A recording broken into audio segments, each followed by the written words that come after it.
Shalom teman-teman. Baik, jadi video kali ini kami kelompok 13 akan membahas tentang penyakit kardiovaskular dan psikologi kesehatan kerja. Baik, sebelum kami mulai dengan presentasi kami akan memperkenalkan anggota kelompok, yaitu perkenalkan, nama saya Silda Firdiana Syukain. Di sini sebagai moderator sekaligus pemateri pertama, dan teman saya Marsha Aglili sebagai pemateri kedua.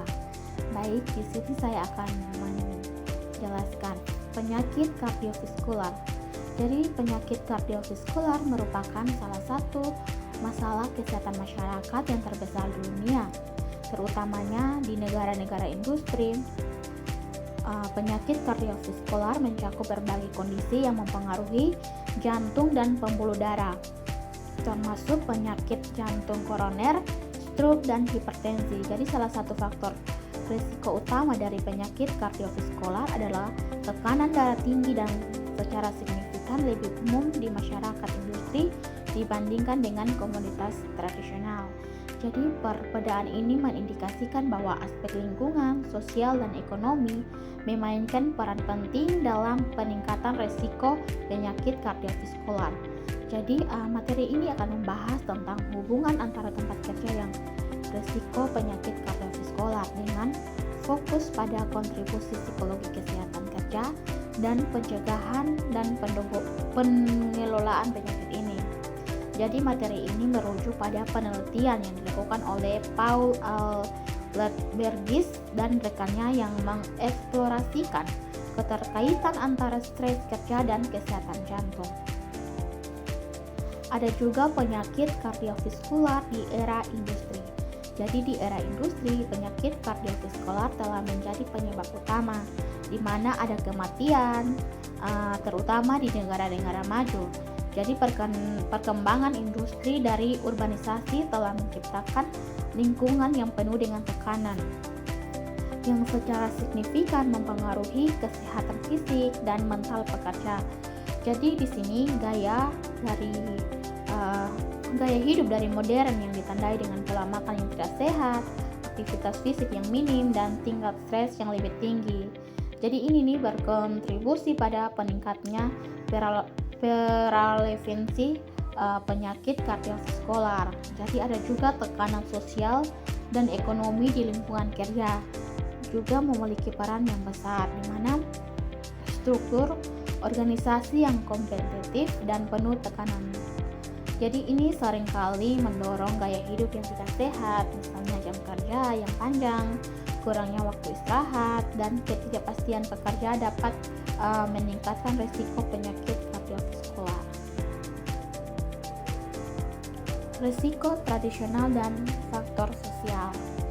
Jadi pendekatan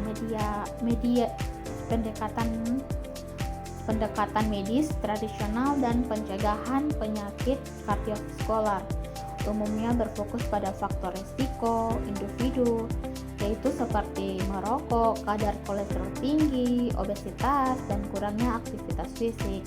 Namun pendekatan ini memiliki keterbatasan karena banyaknya kasus penyakit kardiovaskular terjadi pada orang tanpa faktor risiko tersebut. Jadi faktor sosial seperti ketidaksetaraan ekonomi, dukungan sosial yang rendah, dan tekanan kerja yang kronis itu mempengaruhi signifikan terhadap risiko penyakit kardiovaskular. Jadi hal ini menekankan pentingnya mempertimbangkan faktor lingkungan dan struktural dalam memahami dan mencegah penyakit kardiovaskular. Ada juga stres kerja dan status sosial ekonomi. Jadi penelitian Whitehall yang terkenal menunjukkan bahwa pegawai negeri dengan jabatan lebih rendah memiliki tingkat kematian akibat penyakit kardiovaskular yang lebih tinggi dibandingkan atasan mereka. Yaitu salah satu penjelasan utama adalah rendahnya kontrol terhadap pekerjaan. Terus dalam konteks globalisasi, tekanan kerja meningkat, jam kerja menjadi lebih panjang, dan banyak pekerja menjadi tidak tetap. Jadi kondisi ini paling dirasakan oleh pekerjaan dengan status ekonomi yang lebih rendah. Mereka cenderung menghadapi ketidakpastian pekerjaan, sedikit kontrol, dan beban kerja yang tinggi. Jadi ini nih faktor menciptakan stres kronis yang secara langsung berdampak pada kesehatan jantung. Stres kerja yang terus-menerus juga dapat meningkatkan resiko hipertensi tersembunyi, yaitu tekanan darah tinggi yang hanya terjadi selama jam kerja, namun saat diperiksa tidak terdeteksi oleh pemeriksaan. Sekian dari saya dan akan dilanjutkan oleh teman saya.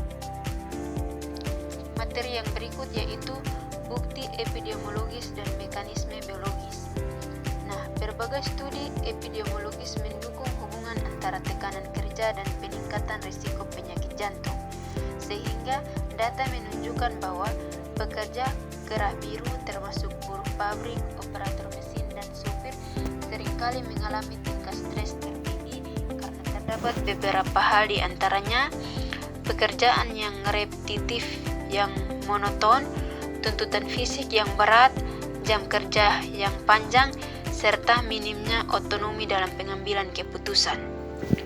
Nah, secara biologis, stres kerja menyebabkan aktivitas sistem saraf simpatis atau bagian dari sistem saraf otonom yang memicu beberapa hal, di antaranya peningkatan tekanan darah atau hipertensi, kenaikan kadar kortisol atau hormon stres, kenaikan kadar LDL atau kolesterol jahat, serta penurunan sistem imun dan resistensi insulin. Nah, efek fisiologis ini mempercepat proses aterosklerosis, yakin menyumbatkan pembuluh darah akibat penumpukan plak yang dapat berujung pada beberapa penyakit, di antaranya penyakit jantung koroner, serangan jantung, dan stroke. Nah, kita masuk pada materi berikut yaitu faktor psikososial dan psikologis. Nah, selain tekanan kerja objektif, kondisi psikososial seperti pekerjaan monoton, tempo kerja tinggi, dan kurangnya interaksi sosial juga memberikan tekanan emosional. Nah, kepribadian tipe A yang ditandai dengan ambisi tinggi, cepat marah, dan agresivitas, serta afek negatif seperti kecemasan dan depresi terbukti meningkatkan risiko penyakit kardiovaskular. Individu yang tidak bisa mengekspresikan kemarahan atau menekannya lebih berisiko mengalami hipertensi. Hal ini memperlihatkan pentingnya dukungan psikologis dan lingkungan kerja yang sehat.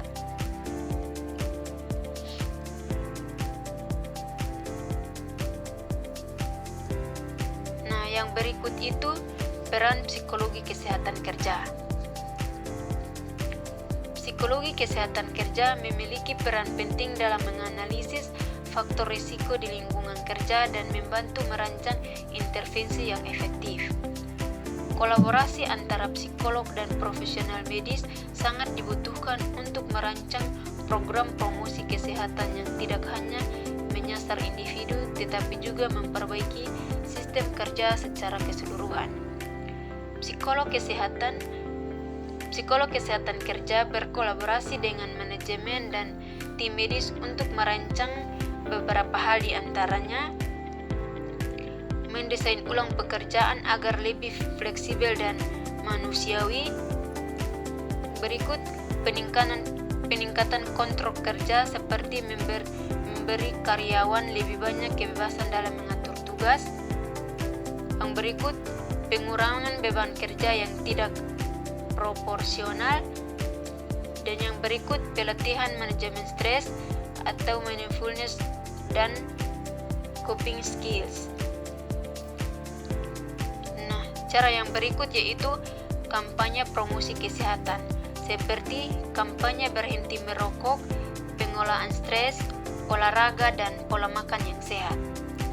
Yang berikut juga membuat program dukungan psikologis di tempat kerja seperti konseling rutin. Dan yang terakhir itu manfaat strategis seperti mengurangi angka sakit dan absensi. Yang berikut meningkatkan produktivitas dan moral karyawan. Dan yang terakhir menurunkan biaya pengobatan dan asuransi kesehatan. Nah, akhir kata kelompok kami mau bilang kesehatan adalah harta yang tak tergantikan. Dalam rutinitas kerja yang padat, kita sering lupa bahwa tubuh kita punya batas. Pekerjaan yang berlebihan dan stres yang terus-menerus dapat mengikis kesehatan kita secara perlahan. Jangan biarkan ambisi merampas waktu yang seharusnya kita gunakan untuk merawat diri. Ingatlah bahwa pekerjaan akan selalu ada, tetapi kesehatan kita hanya satu. Jagalah tubuhmu, karena hanya dengan tubuh yang sehat, kita dapat meraih impian dengan penuh energi dan kebahagiaan. Demikian pemaparan materi yang kami sampaikan. Semoga bermanfaat untuk kita semua. Terima kasih.